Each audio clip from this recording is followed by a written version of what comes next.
Hi friends, welcome to Sanganas kitchen. இன்றைக்கி சங்கனாஸ் கிச்சனில் நம்ம சிறுதானியத்தில் ஒரு ரெசிபி தாங்க பார்க்க போகிறோம்.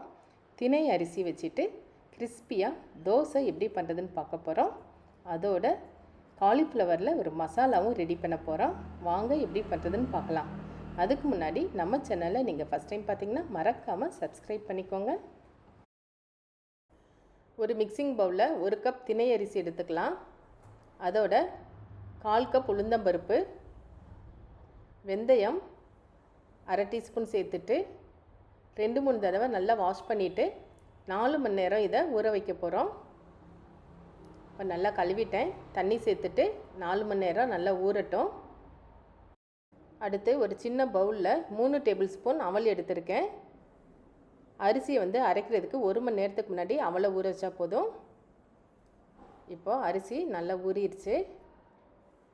இதை நம்ம மிக்சியில் அரைச்சி எடுத்துக்கலாம். பெரிய மிக்சி ஜார் எடுத்துகிட்டு அதில் ஊற வச்ச திணை அரிசியையும் உளுந்த பருப்பையும் இதில் சேர்த்துக்கலாம். சேர்த்துட்டு ஊற வச்ச அவளையும் இதில் சேர்த்துக்க போகிறோம். ஃபுல்லாக சேர்த்துட்டு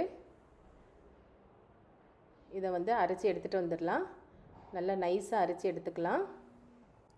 மாவு நைஸாக அரைச்சி எடுத்துகிட்டு வந்தாச்சு. இப்போது இதை ஒரு பவுலில் ஊற்றிக்கலாம். ஒரு பாத்திரத்தில் எல்லாத்தையும் சேர்த்துட்டு தேவையான அளவு உப்பும் சேர்த்துக்கலாம். சேர்த்துட்டு நல்லா மிக்ஸ் பண்ணிவிட்டு 5லேருந்து 6 மணி நேரம் அதை புளிக்க வைக்க போகிறோம். நல்லா கலந்துட்டு மூடி வச்சிடலாம். மாவு நல்லா புளிச்சிருச்சு, நல்லா பொங்கி வந்திருக்கு. இப்போ கரண்டி வச்சு நல்லா மிக்ஸ் பண்ணி விட்டுட்டு எடுத்து வச்சிடலாம்.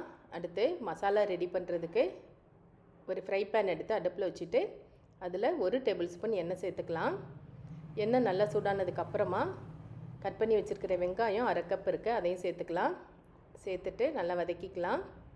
இப்போது இதோட 1/4 டீஸ்பூன் இஞ்சி பூண்டு பேஸ்ட்டும் சேர்த்துக்கலாம். சேர்த்துட்டு மஞ்சள் தூள் 1/2 டீஸ்பூன் சேர்த்துக்கலாம்.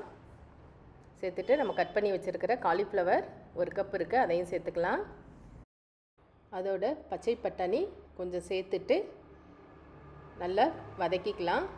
இப்போது உப்பு 1/2 டீஸ்பூனும் ஒரு பச்சை மிளகா சின்ன சின்னதாக கட் பண்ணி வச்சுருக்கேன், அதையும் சேர்த்துக்கலாம். சேர்த்துட்டு மூடி வச்சுட்டு ஒரு 5 நிமிஷம் குக் பண்ண போகிறோம். காய் நல்லா வெந்துடுச்சு. இந்த டைமில் சாம்பார் பொடி 1/2 டீஸ்பூனும் பருப்பு பொடி 1 டேபிள் ஸ்பூன் சேர்த்துக்கலாம். சேர்த்துட்டு நல்லா கலந்து விட்டுட்டு கட் பண்ணி வச்சுருக்கிற கொத்தமல்லி இலை தூவிட்டோம்னா காலிஃப்ளவர் மசாலா ரெடி ஆகிடுச்சு. சிம்பிளாக டேஸ்ட்டாக மசாலா ரெடி பண்ணிட்டோம்.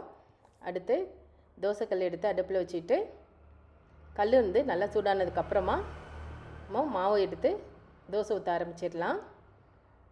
இது மாதிரி இரும்பு சட்டியில் ஊற்றும் போது தோசை நல்லா கிறிஸ்பியாக வரும். இது மாதிரி ரவுண்டாக தேய்ச்சிட்டு கொஞ்சமாக அதில் நெய் சேர்த்துக்கலாம். திணை தோசைக்கு நெய் சேர்க்கும்போது இன்னும் நல்லா ருசியாக இருக்கும். தோசை வெந்ததுக்கப்புறமா நம்ம ரெடி பண்ணி வச்சுருக்கிற காலிஃப்ளவர் மசாலாவை வச்சுட்டு தோசையை எடுத்துடலாம். நல்லா மடக்கிட்டு எடுத்து வச்சிடலாம். அடுத்து இன்னொரு தோசையும் ஊற்றி காமிச்சிடுறேன்.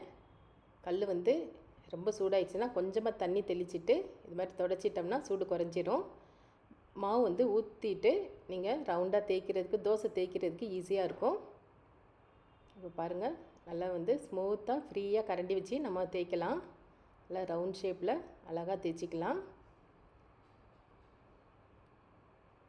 தேய்ச்சிட்டு தோசை வெந்துக்கிட்டு இருக்கும்போது கொஞ்சம் நெய்யும் சேர்த்துக்கலாம். தோசை வெந்துடுச்சு. இப்போது காலிஃப்ளவர் மசாலா எடுத்து சென்டரில் வச்சுட்டு இது மாதிரி லைட்டாக ஸ்ப்ரெட் பண்ணிக்கலாம். பண்ணிவிட்டு தோசையை ஃபோல்ட் பண்ணிட்டோம்னா திணை தோசை ரெடி ஆயிடுச்சு. கிறிஸ்பியாக திணை மசாலா தோசை ரெடி ஆயிடுச்சு. கண்டிப்பாக நீங்களும் ட்ரை பண்ணி பார்த்துட்டு எப்படி இருக்குன்னு சொல்லுங்கள். அடுத்து ஒரு புது வீடியோவோட மீண்டும் சந்திக்கலாம். Bye by.